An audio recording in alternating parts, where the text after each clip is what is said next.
না, তামিম ভাইয়ের সাথে এখনো অব্দি দেখা হয় নাই। কালকে হয়ে যাবে ইনশাল্লাহ। দর্শকদের এত চাপ উপভোগ করছেন কেমন? হ্যাঁ, খুবই ভালো।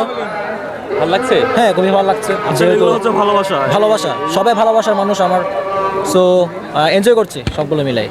না, তামিম ভাইয়ের সাথে এখনো অব্দি দেখা হয় নাই। কালকে হয়ে যাবে ইনশাল্লাহ। দর্শকদের এত চাপ উপভোগ করছেন কেমন? হ্যাঁ, খুবই ভালো।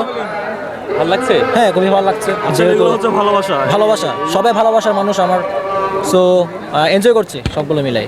হ্যাঁ, এটা খুবই আমার কাছে বরাবরের মতো ভালো লাগার বিষয়। সো যারা ভালোবাসা দিচ্ছে, আমি চেষ্টা করি তাদের সেলফির আবদার মেটানোর জন্য। হয়তো বা পরিস্থিতির চাপে তা হয়ে ওঠে না। না, তামিম ভাইয়ের সাথে এখনো অব্দি দেখা হয় নাই। কালকে হয়ে যাবে ইনশাল্লাহ। হ্যাঁ, অবশ্যই জিতবে, চট্টগ্রাম চ্যাম্পিয়ন হবে আশা রাখছি। আজকে বিরাট কোহলির ম্যাচ দেখা হয়েছিল কিনা? হ্যাঁ, অবশ্যই দেখা হয়েছে। বিরাট কোহলি কত রান করেছিল সেটা? 17 রান। 17 রান। আচ্ছা, এই পর্ব শেষ, আজকে ঢাকা শেষ, যখন চট্টগ্রাম পর্বে যাবে তখন আসলে তামিমের সাথে দেখা করতে চান? চট্টগ্রাম পর্বে না, আমি ঢাকা পর্বে দেখা করে ফেলবো। আমার ইচ্ছা আছে, হয়তো আজকে না পারলেও সিলেট পর্বে হয়তো দেখা হয়ে যাবে ইনশাল্লাহ। আপনি যাচ্ছেন? ইনশাল্লাহ।